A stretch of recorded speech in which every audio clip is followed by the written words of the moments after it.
Look at that, guys. Very nice. Let's get this box off the table so we can show you guys a little closer.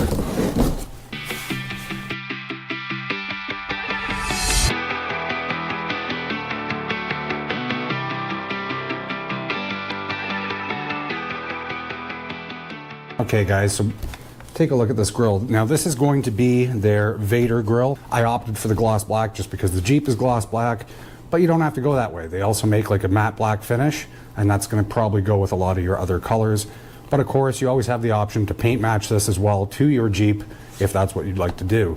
This grill itself is going to be approximately $200 US right on their website, and I'll put the website link down below so you can see it right across here.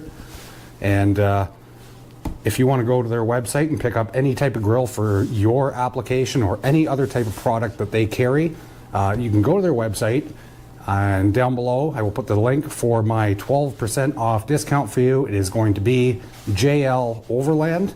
You can put that in, get 12% off your entire order. Now this shipped out to me really quick. Turnaround time was literally about a day and a half. They also do have free shipping over $75, and that's going to be nationwide. So definitely check out the website, check out some of their products. So let's take a look at some of the stuff it comes with and what we're going to have to do to install this. Okay guys, so as you can see, we have some instructions here. It's going to be pretty basic instructions because this is really a basic, easy install. If you're watching this video, you will not even need to look at this. I can assure you that. I'm going to make it extremely simple for you. They've also provided some new weather stripping in the box that we're going to put on this grill so that it sits nice and everything mounts up perfect. And the one thing that's a little bit different from the stock grill that I noticed on this is they're going to give you some additional hardware, which you will probably need for your install. Some of it I will not need, and that is because of my winch location, and I will get into that a little bit once we get out to installing it. But they've included all this, and I will show you what you have to do in order to install this. So for your install, this is what you're going to want to do. You're going to have these clips down below here, and I'll bring you in a little closer so I can show you that.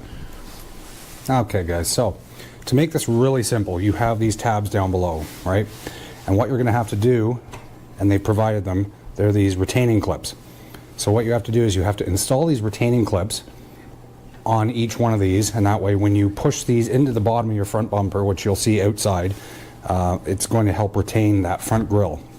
In addition, something that's different from the stock grill is they have provided these wings. Now these come on your stock grill already. Now I'm assuming for shipping reasons these did not come on the grill, but very easy. Up in the top corner here, you're going to have these two holes, which they have provided the hardware for as well.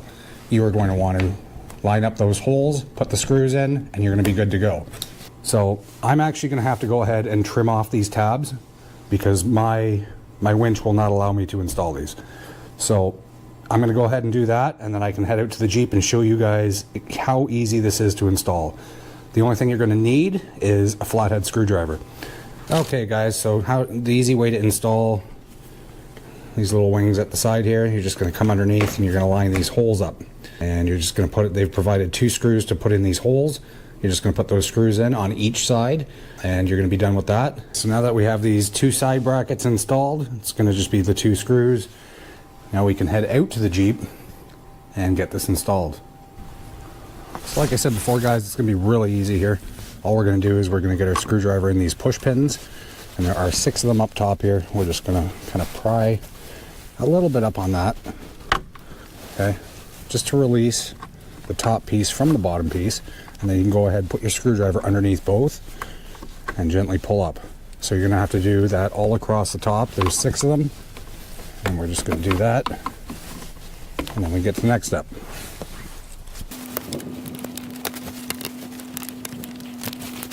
So the next step for you guys would be to gently pull out the bottom side of the grill, and you're going to want to do that at the 8 locations all across the bottom that hold that front grill into place. I don't have those locking tabs anymore, so I don't have to do that, but you will. Just gently pull on the bottom of the grill. It's going to release all those tabs. Now once you've released those tabs and you're free, you can pull your grill right off. I got to work with mine a little bit because it's pinched in between the winch and the front grill, so I have to do a little bit of work to get mine out.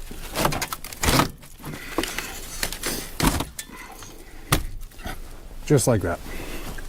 Okay guys, so I'll bring you in a little closer so you can see these tabs. So right here is an existing tab. Then you're going to have tabs all the way across the front. Okay, down in here as well. And then you're going to have another tab here.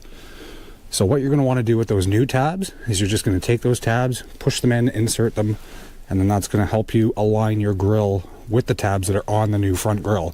So you're going to want to slam those in first, push everything into place, and then you can lock everything down. So let's go get the new grill and we'll install it. Okay guys, so now you got your new grill, you're just going to want to come down, you're going to want to snap the bottom in first. Now again, like I said, mine's different from yours, so I can't necessarily just do that. So once I work this down into place, we'll install the top bolts and we'll almost be done.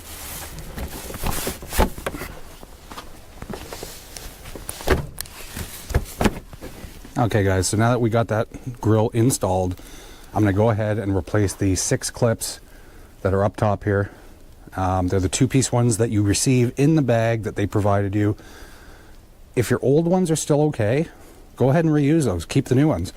It's always good to have parts laying around, so I'm going to reuse my old ones just for the fact that they're still okay. They're going to hold the grill no problem. So I'm going to go ahead and put those in, and then we'll have a look at what this looks like.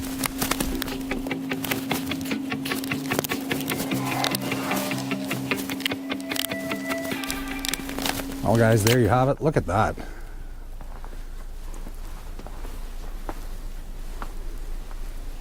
It's kind of a before and after for you.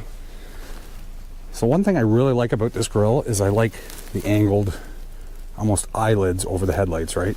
Gives you a really interesting look, and especially when you go ahead and you turn on the headlights, kind of gives it an aggressive, almost a mean look, but not a mean look, just a nice aggressive look. As you can see guys, I installed this in a very short amount of time in the middle of a snowstorm, and it's like minus 17 degrees Celsius. So if I can do it outside here in these conditions and do it that quick, you can do it just as quick, I assure you. So the instructions that come with this are very detailed, and yeah, the only other thing you're going to have to do, and I didn't show it to you because I haven't done it myself yet, is there's a strip, a weather stripping strip that goes across the top. You just have to throw that in, but as you might be able to tell, my fingers are frozen right now. I'm already starting to shake. You can probably hear it in my voice. It's cold. So I'm going to come back, do that a little bit later. But yeah, that's going to be it. Look at that. Beautiful.